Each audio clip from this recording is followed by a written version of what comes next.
Swayam Prabha. Digital India. Educated India.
Hello everyone, this is Dr. Bhanupriya Rohila from Mohanlal Sukharia University. This lecture will be dealing with Wordsworth's poem titled Intimations of Immortality from Recollections of Early Childhood. The poem is a part of the third unit of the paper British Romantic Literature as per the CBCS syllabus run by Utkal University for the students of semester 3 of BA English Honours. The poem is an ode. The full title goes as Ode, Intimations of Immortality from Recollections of Early Childhood. It is also known as Immortality Ode or the Great Ode. It was composed by William Wordsworth. The poem has two distinct parts. The four stanzas were composed as part 1 and later Wordsworth revised and reworked on it until it finally was published as Ode in a poetry collection titled Poems in 2 volumes in 1807. It was a collection by Wordsworth only. The currently known version of the poem as Ode, Intimations of Immortality, came around the year 1815. Wordsworth in this poem, which has been considered as one of his masterpieces, has deliberated upon his lifelong all-time favorite subject areas like childhood and its memories, the impact of nature on human mind and soul, as he does in the other poems like Tintern Abbey and Prelude. The poem Immortality Ode has been composed as a Pindaric ode of 11 stanzas, which are of varying length and different rhymes and different feet. On thematic threads, there is a gradual development of themes in different parts of the poem. First, there is a sense of loss of freshness and innocence of childhood, and also loss of the energy of youth. Therein, he talks of death also. In a tone all the way philosophic, he resorts to the thought of pre-existence of the souls and birth after death. Before we are born, we as souls have close connect with the divine, which is lost as we are born. And thereafter, as we grow in this world, we lose it even more to a greater degree. This journey takes us farther or takes us away from the eternal. And as we know that Wordsworth was a worshipper of nature, so how could he leave nature to incorporate in the poem? So Wordsworth also has taken it into account that is the impact of nature on a human's mind, and elaborates that by keeping in touch with the nature, we can keep the connect with the memories of the divine in our mind. And this, in turn, renders us able to sympathize and keep connect with the creation of the divine and the other fellows of the world. He emphasizes upon the idea that there is the presence of the divine nature in every object of it. Let's take up the poem in all its detail and all aspects, so that we can get to know what Wordsworth wants us to know in the poem. He begins this poem with an epigraph, which has been taken from another poem of his own. The poem was titled as The Rainbow, and it is also known as My Heart Leaps Up When I Behold a Rainbow in the Sky. This poem was composed in the year 1802. So the last 3 lines of this poem make the beginning of our Immortality Ode, wherein the poet conveys the background of his mental state. He feels joyful in this mindset and expresses the hope of retaining the innocence and freshness of childhood in his youth and old age, when he says, "A child is the father of the man." He wishes his days to be bound each to each with natural piety. That is, he wishes to have the hopes and innocence of the childhood until the moment he dies. Bound each to each gives us an image of close connected state with all that has gone by in reference to time. This thought of losing on the memories of the divine and innocence of childhood and hope of retaining the connect frames the base of this larger poem, Immortality Ode.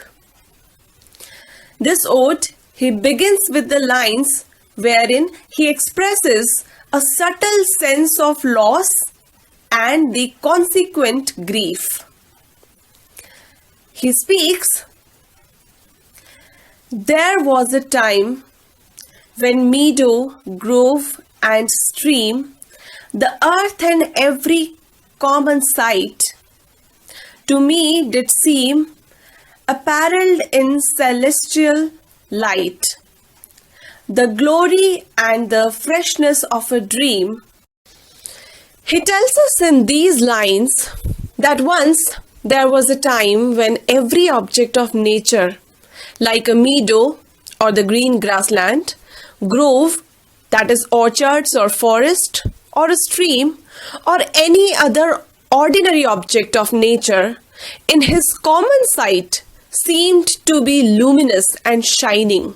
That is, apparelled in celestial light, means covered in heavenly or holy glare or shine. Thus, all objects of nature had certain glory and freshness of belonging to a dream. They felt like a dream. Here it is clear that the poet is talking of a time that is no more, and that the glory and freshness of that dream, along with that shine, they don't exist anymore. Things have changed, and wherever he goes or looks now, whether it is daytime or night, he doesn't find the things he used to see earlier. They don't have that glory, that they don't have that shine in them. This stanza establishes that there is something that is lost or that has left the world, and now the poet feels himself incomplete without them. There is a sense of loss creeping into his spirit. There is also the attempt to revive the scenes and find what he wants to continue. The stanza number 2 starts with the examples of these observations. He says, "The rainbow comes and goes, and lovely is the rose. The moon doth with delight look around her when the heavens are bare. Waters on a starry night are beautiful and fair. The sunshine is a glorious birth." Here, he talks about the routine of nature and finds that the same things happen quite often. The imagery becomes vivid, and Wordsworth gives us the pictures of rainbow, which still comes and departs. Then he talks about the rose, which is still lovely. The picture now changes, and we are given a picture of nighttime, when in the cloudless sky the moon shines and spreads its delightful rays on the surface of waters in the starry night. The waters and the whole thing with the reflection of stars in the waters is still beautiful and fair. Every day the sun rises, and this sunrise still is just like a new gorgeous birth for the poet. But at the core, the poet knows and feels that wherever I go, that there hath passed away a glory from the earth. That is, wherever he might go to watch anything, things are the same, but some glory, that is, some light has left that scene. Not only that scene, but some light has left this whole world, and that is missing now. Now, Wordsworth moves on to describe the present scenes that he observes with his senses. Here, he uses the senses of the eye and the ear and joyously celebrates the abundant pleasures.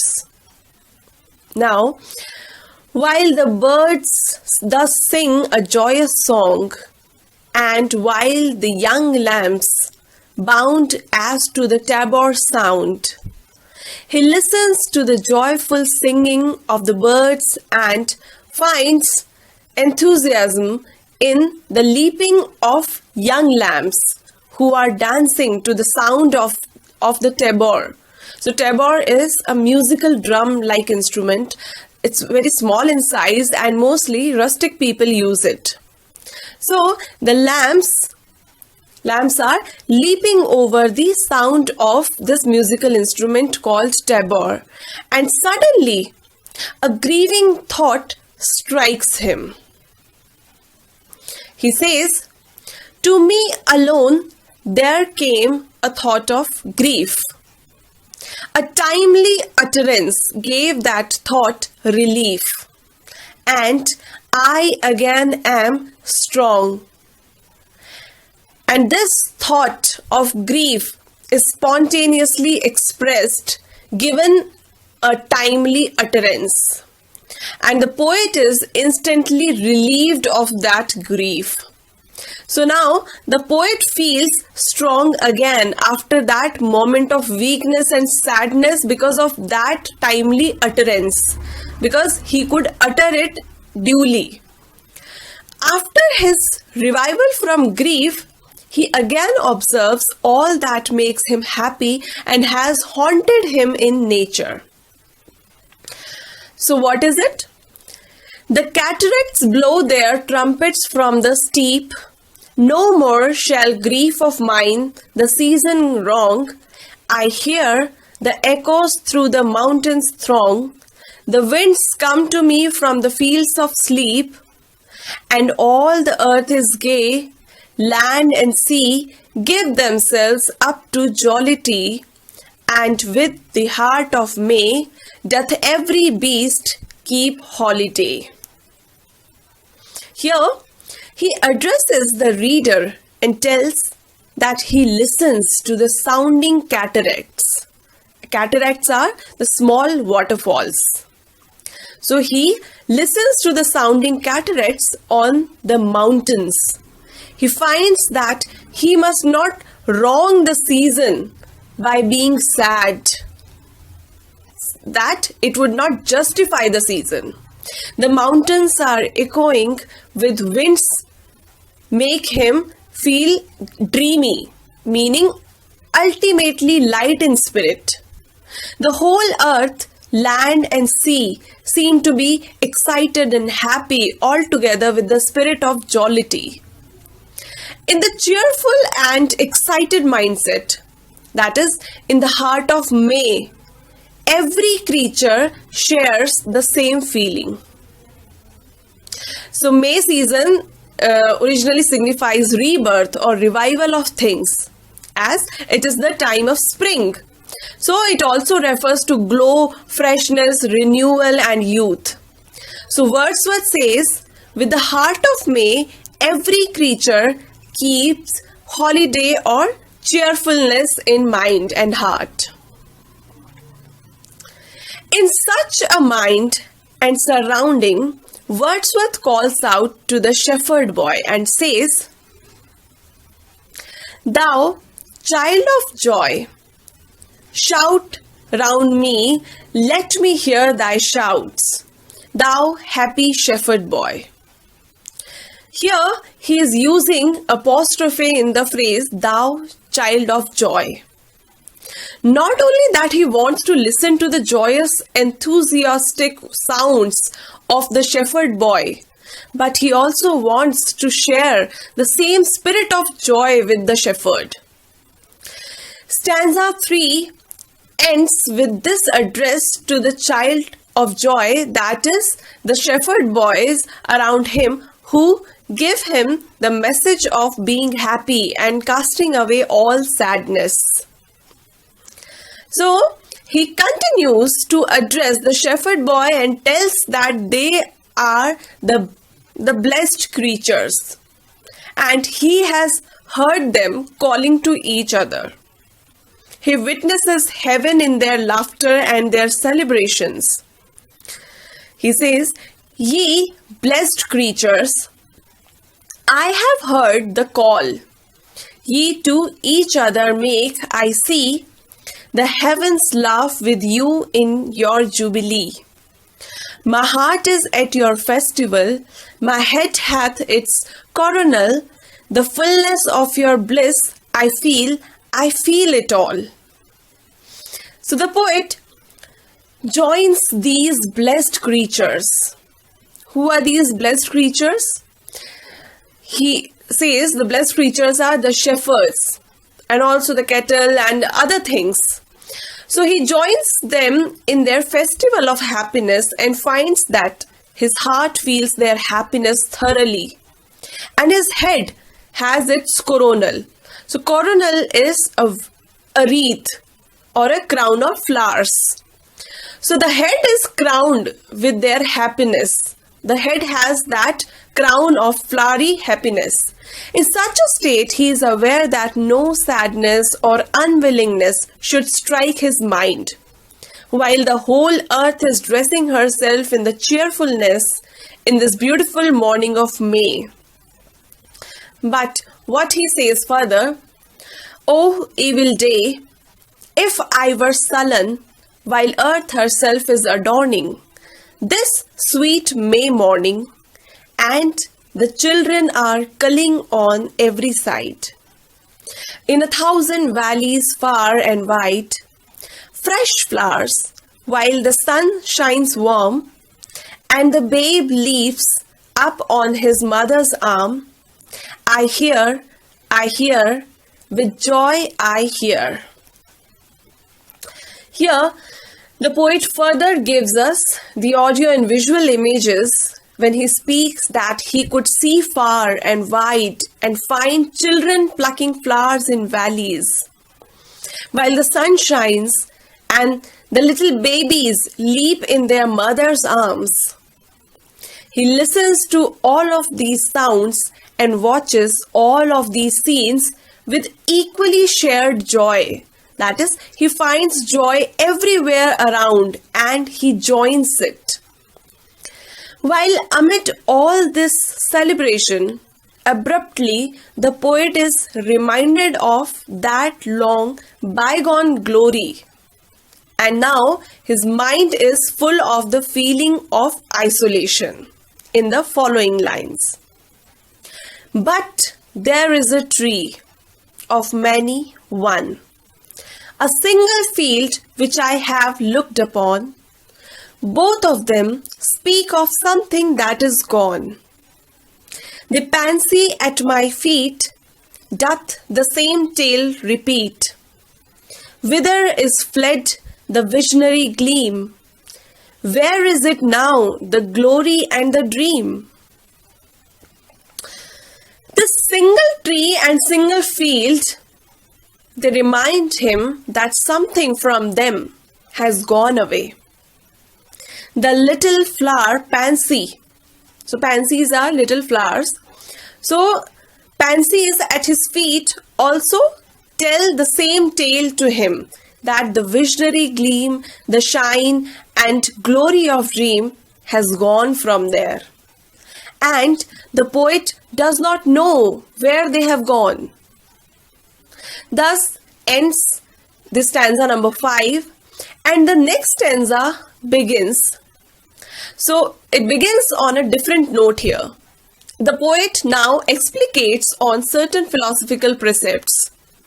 He believes that souls exist before body, and before we are born in this bodily form in this world, we exist somewhere in heaven with the divine in form of souls.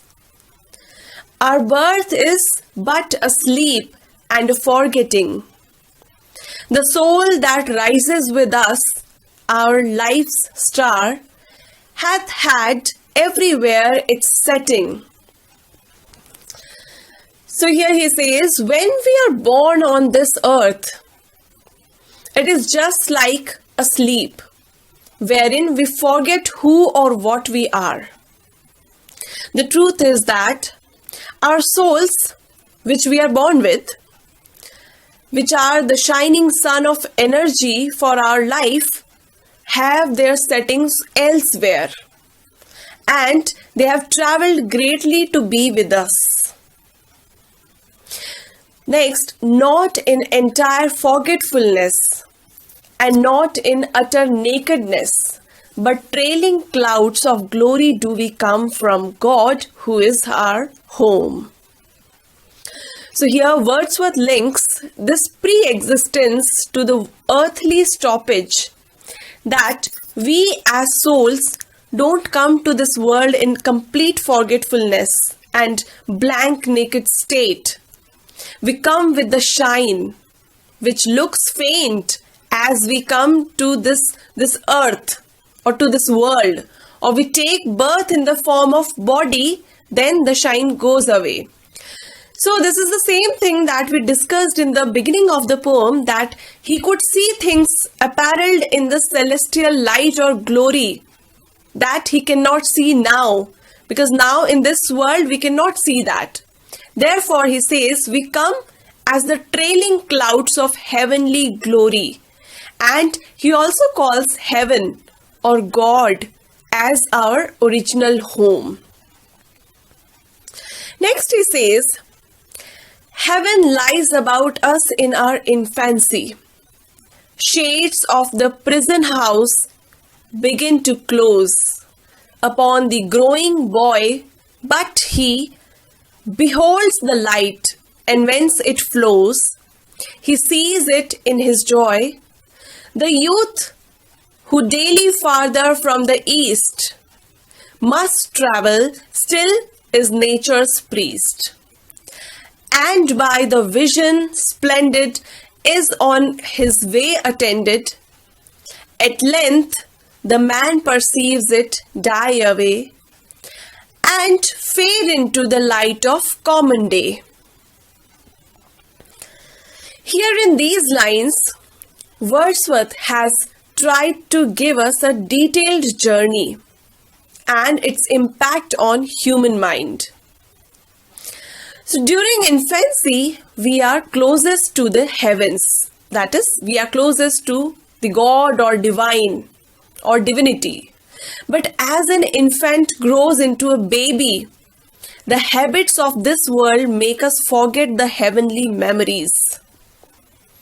In the phase of the childhood, as a growing boy, we still have some glimpses of the divine light and its source and flow and are joyed by its presence. But in the youth of life, one has to heed to the matters of the world with energy, and one has to be too much occupied by them. So a young person travels away from the east of the life, that is, the presence of the divine is less heeded to once we are grown up.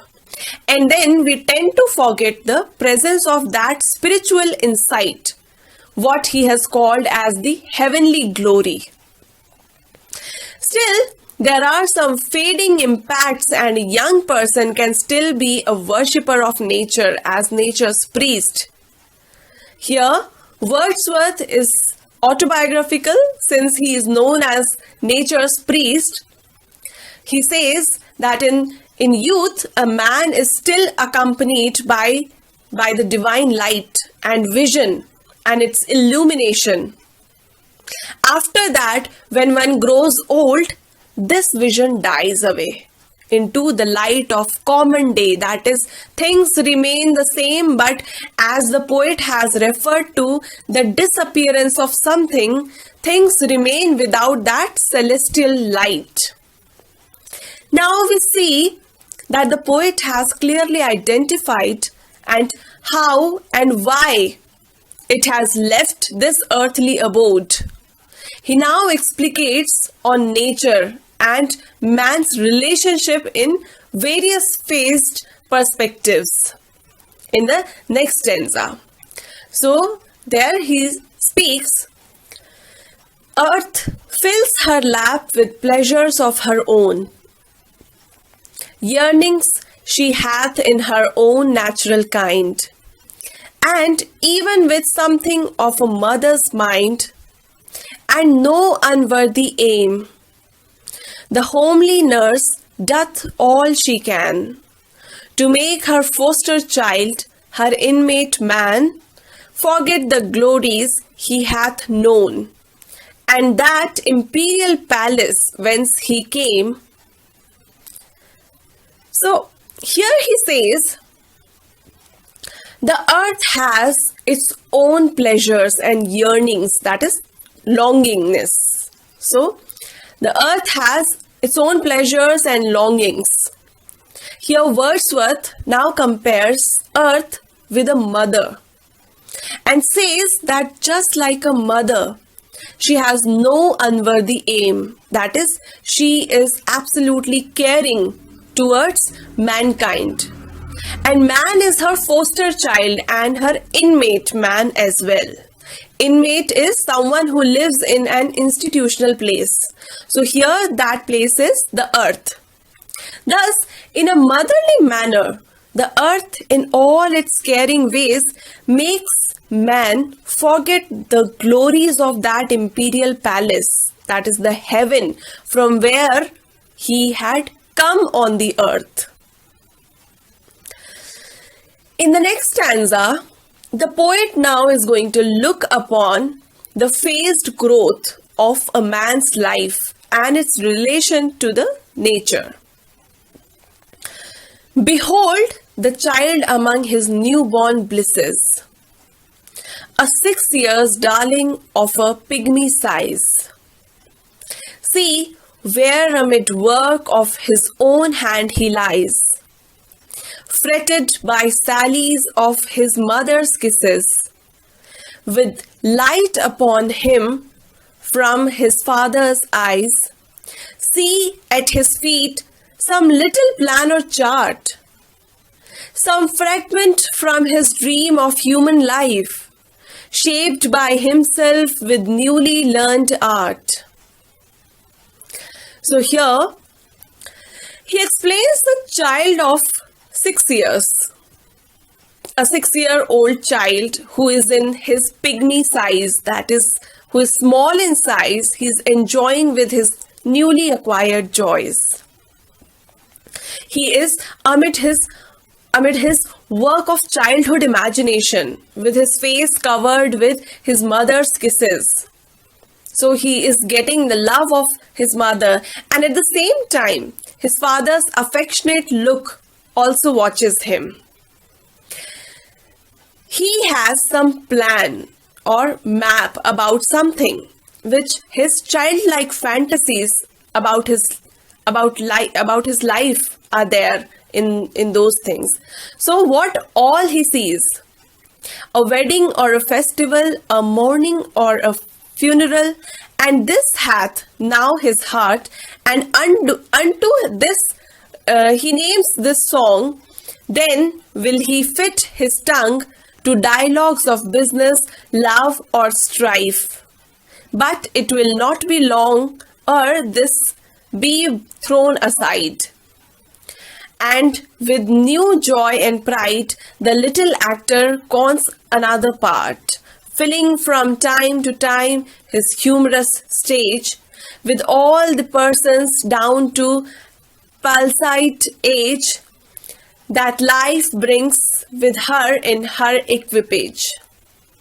He imagines, now in these lines, he imagines weddings, festivals and funerals and mournings too. So they all are the events that shape human life.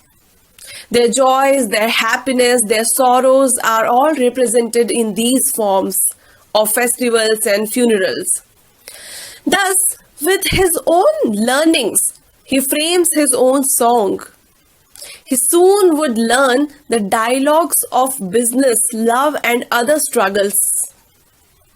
Soon he will become worldly. Soon this will also be over, and the little actor would assume new roles that take him along the different stages of life to reach his old age. So the poet here ends the stanza with his comment that all this phased development of life is not new to this world, and it seems as if it were just the imitation game of earlier generations. So every newborn does nothing but imitates the earlier generation, as if this whole imitation were, this whole vocation were endless imitation. Thus, the poet feels that all the human activities on earth are a mere game of an imitation, and for all their existence of centuries, humans tend to act and behave the same way as their ancestors or their predecessors have done. They grow to forget the heavenly presence of that celestial light as they grow in this world. Wordsworth has concluded that it is the child that has the most close connect with God, the divinity or the heavens. So in the next stanza, he focuses on the characteristics of the child and in various terms expounds on the virtues of being a divine connection, being in a divine connection. He states by addressing the child now, and he says, "Thou, whose exterior semblance doth belie thy soul's immensity, thou best philosopher, who yet dost keep thy heritage, thou eye among the blind, that deaf and silent readst the eternal deep, haunted forever by the eternal mind." Here, He addresses the child as an immense soul whose exterior semblance, that is, the body, is not a full suit, and that the body deceits. How it deceits?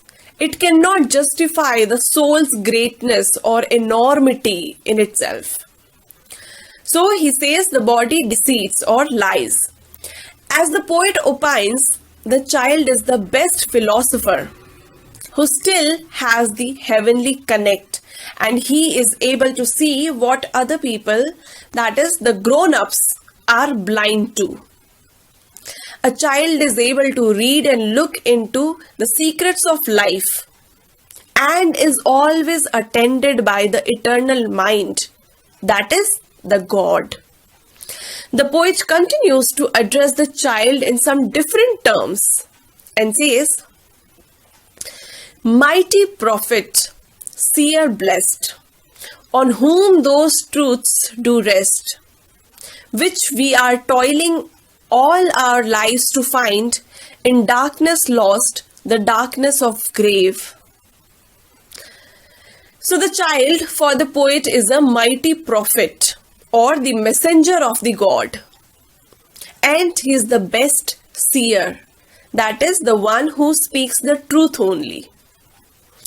So the child is able to connect himself to all the truths that the adults or the young spend their lifetime to find and are not able to find them until they are finally lost in darkness of the graves. So the meaning of these lines is that people, once they forget the presence of that celestial light in their lives, are not able to get to the secrets of life, and they die unawares of the heavenly gifts thereafter. In contrast to this state of unaware lifespan of a man, the child has the connect maintained and keeps company of the immortality like sunlight. He says, "Thou over whom thy immortality broods like the day, a master over slave, a presence which is not to be put by. Thou, little child, yet glorious in the might of heaven-born freedom on thy being's height. Why with such earnest pains dost thou provoke the years to bring the inevitable yoke?" So the poet says, thou, that is the child, you are still connected to heaven. That immortality hovers over you like the sun. And this sunlight protects the child as the master protects the slave or the servant. Its protection can't be taken for granted. The child, though a little one, is empowered by the heaven-born freedom, which helps and supports him.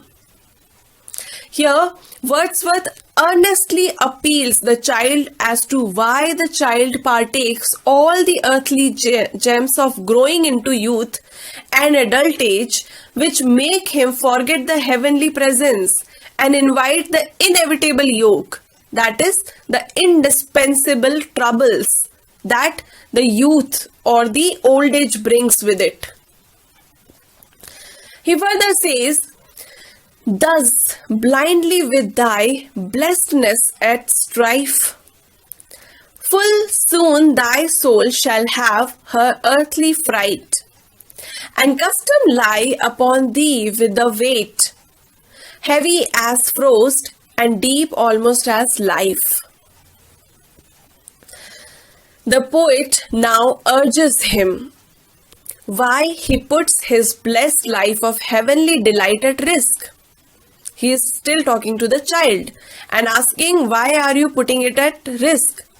The way a child grows in this world will soon burden the soul with the earthly weight of deeds or tasks. Worldly habits soon will become a destructive force, and will cut up deep his life. In the next stanza, the poet feels some relief and certain joy that despite all the forgetfulness of human life and its contradictory stance against the divine presence, there is present the divine light in a child's life.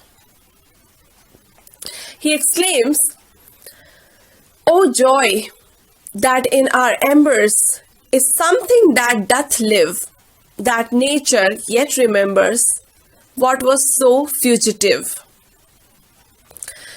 So with that exclamation, there is a relief that nature still allows him to remember the fugitive feeling, that is the fast fading or the running away feelings of the company of the divine. The thought of our past years in me doth breed perpetual benediction, not indeed.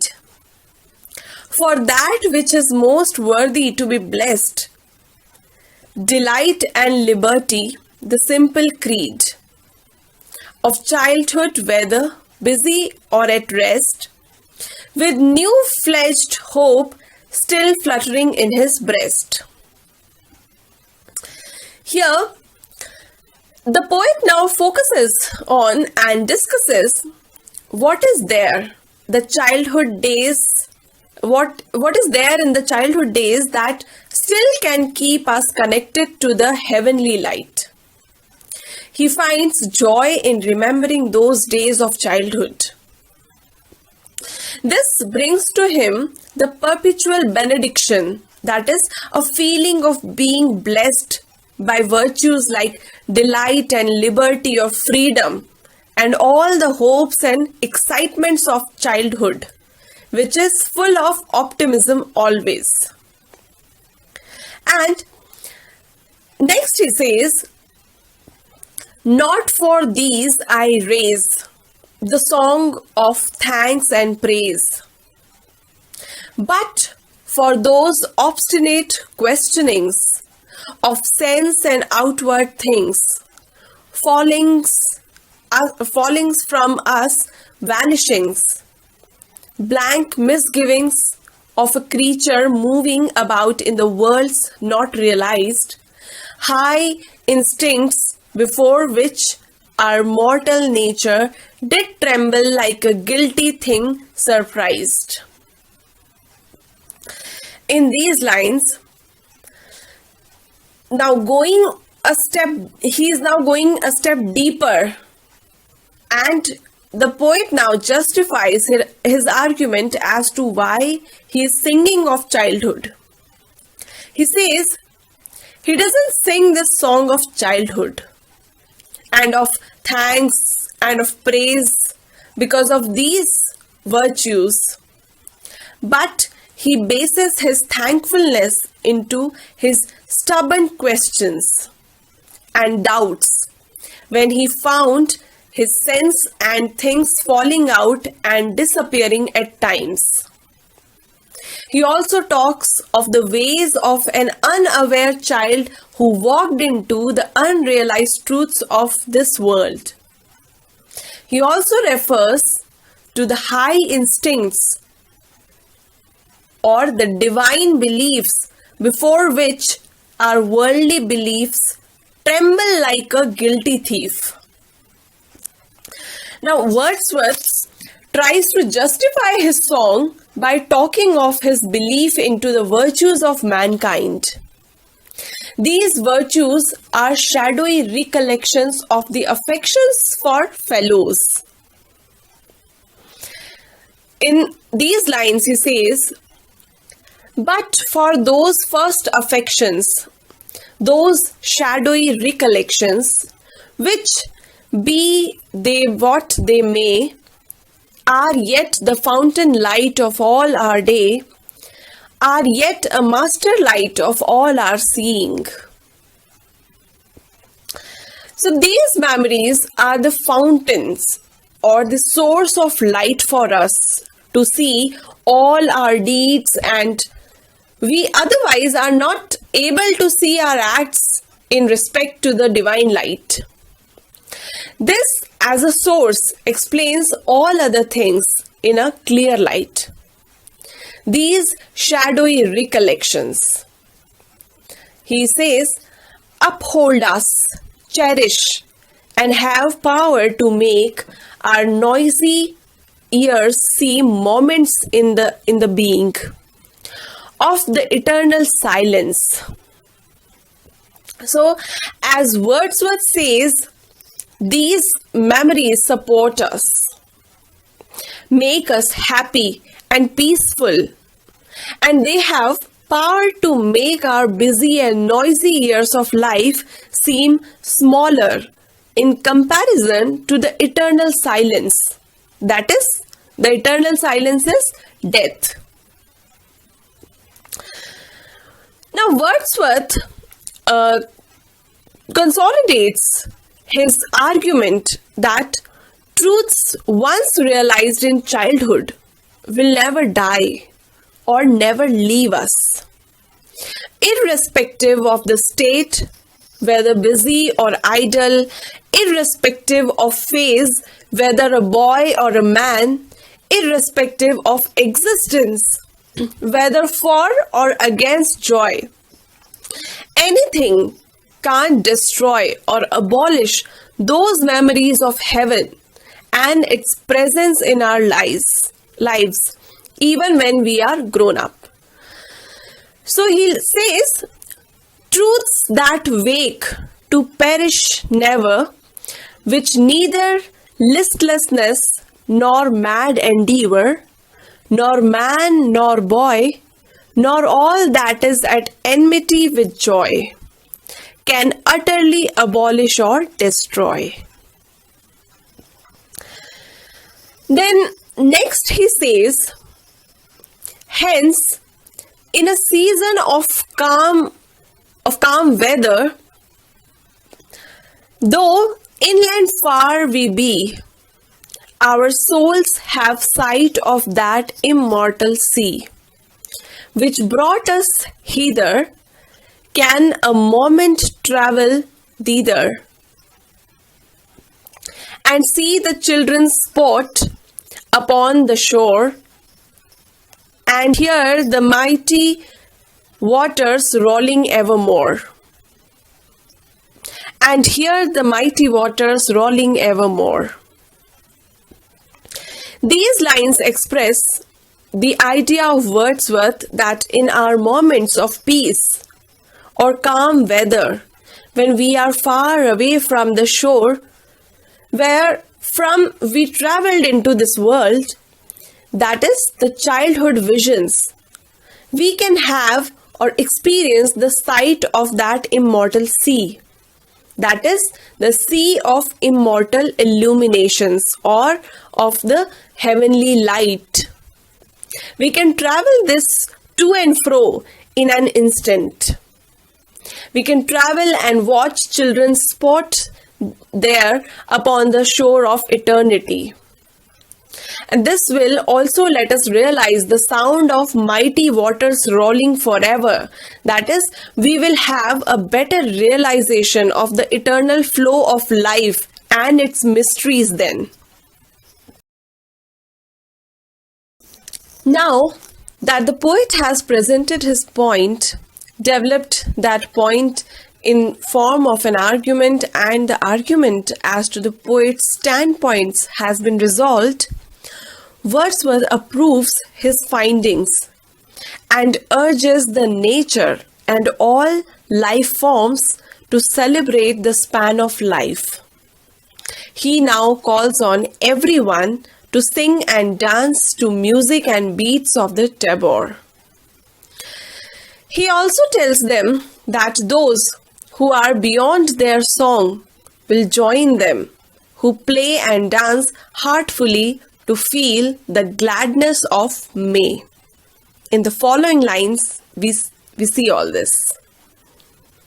Then sing, ye birds, sing a joyous song, and let the young lamb bound as to the tabor sound.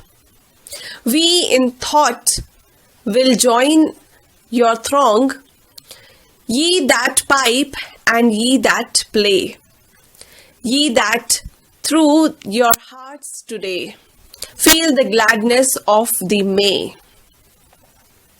Thus, the poet makes the pleasures of nature all permeating and everybody is happy feeling those. Now, Wordsworth speaks of his belief in nature as the healing force and that it teaches to grow with sense, and this lets a person not to mourn losses. Instead, it teaches to feel happy with the compensations given by nature itself. What though the radiance which was once so bright be now forever taken from my sight? Though nothing can bring back the hour of splendor in the grass, of glory in the flower, we will grieve not. These are the lines. He now speaks in clear and eloquent words that the radiance or the light that was there has been taken away for good, and the time that has gone by can't revert. All the things that had a glory will be bare of that glory now. This means that as adults, we are not and will never be again be able to watch that glory in either grass or flower as we did during our childhood. But now, having understood the patterns of nature, he does not grieve for this loss. Instead, he says, rather find strength in what remains behind. In the primal sympathy which having been must ever be, in the soothing thoughts that spring out of human suffering, in the faith that looks through death, in ears that bring the philosophic mind. So here, he will try to find strength from what is there. There is the primal sympathy or the eternal connect with nature, which once established never dies. This connection is strengthened in the soothing thoughts which arise when we suffer, by the faith that looks through death, meaning that when we know that death is not the end of the eternal journey and we are still immortal souls even after our deaths, and by the learning of philosophy that we acquire when we undergo the journey of life, we do not grieve it then. In the last stanza, the poet sums up the poem by summarizing the argument with the clarified words and strengthened beliefs of his own, when he says, addressing the objects of nature, that he now loves them more than he used to love them during his days of childhood or boyhood. So he speaks,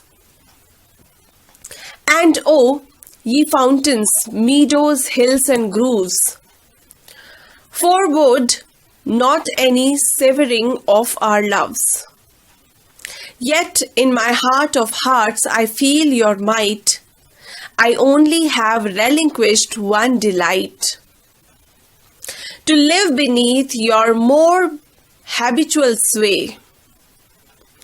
So here he says, fountain, meadow, grove and hills should never be detached from his feelings of love. He still feels the might of their love in the deepest parts of his soul, though he accepts that he has relinquished one thing, and that is the constant company of these objects of nature, which delighted him greatly. This is due to too much company of the world, because he has been living with the world, and the worldly ways are stopping him from being with the nature now. I love the brooks which down their channels fret, even more than when I tripped lightly as they.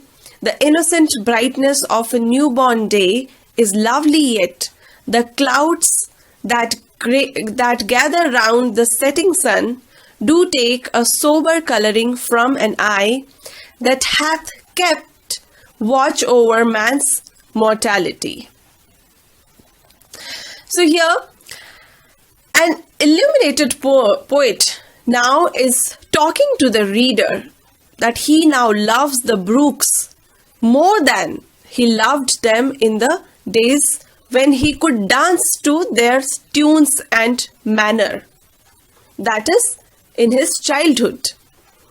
Every sunrise is still the beginning of a new life for him now.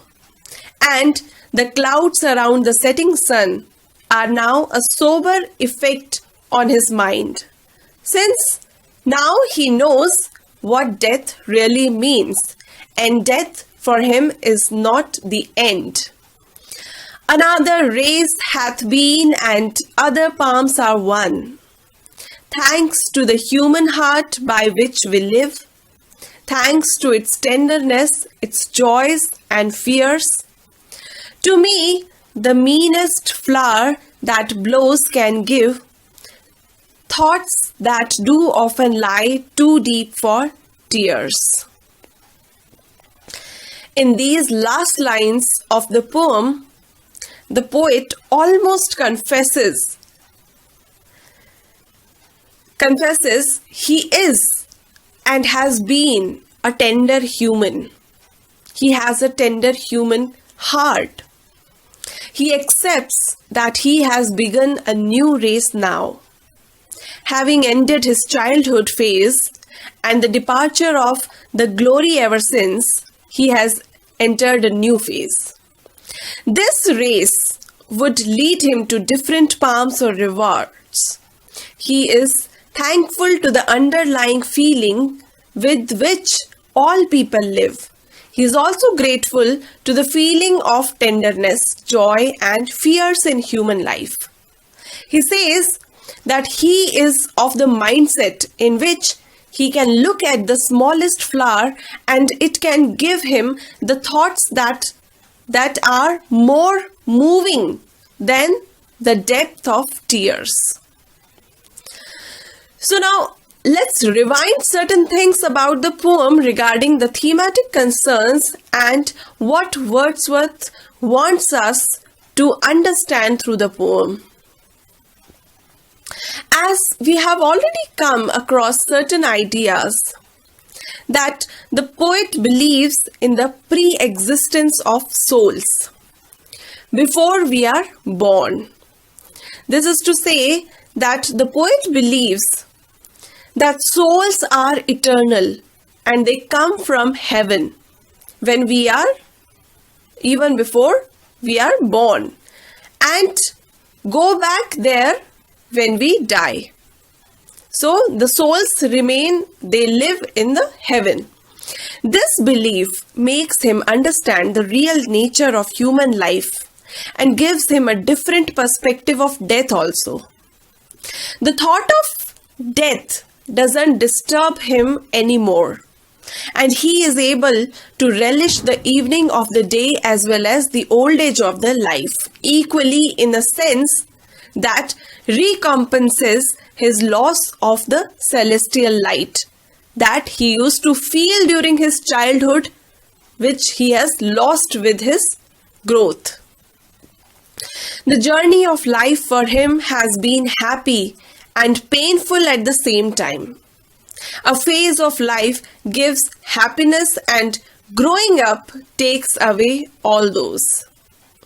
From the happiness apparelled in celestial light, to the common aspect of the same things and custom of the world are to be understood through the eye of the poet. The pain that is inflicted by this change is pacified by a clearer understanding of nature, and this is what makes the poet disseminate the message of worshipping nature, which, in his opinion, enables one to love his fellow beings and become a better human being thereby. For Wordsworth, beauty of nature is eternal, and it has healing potential if one can connect to that. Human mind is capable of creating visions, and the memories of beauty give us relief from the habits of the world. He even believes that memories of heaven accompany us in infancy, and that is why a child is able to feel the divine. Wordsworth believes that we in an instant can be in the company of that divine connect and watch the children sport on that shore of time with all their eternal happiness. So in the end, he finds that all objects of nature have some potential of happiness, and all things are enlivened by the same divine spirit. There are numerous examples of metaphors, personifications, so personifications of moon, of earth, of land, and of the sea we have seen. There are several examples of alliterations as well, and one perfect example of paradox can be found, as in the famous line is there, "Child is the father of the man." And several other figures of speech one can find in this poem. Wordsworth has in a way alluded Shakespeare from As You Like It when he talks of different stages of man's life and man as an actor. So Wordsworth has also used the same motive. In short, he has presented the themes of immortality, divinity, life stages of human beings, and the loss of memory of heavenly glory in these beautiful lines, using the symbols of spring and other natural phenomena. So this was all about this poem. Thank you for watching.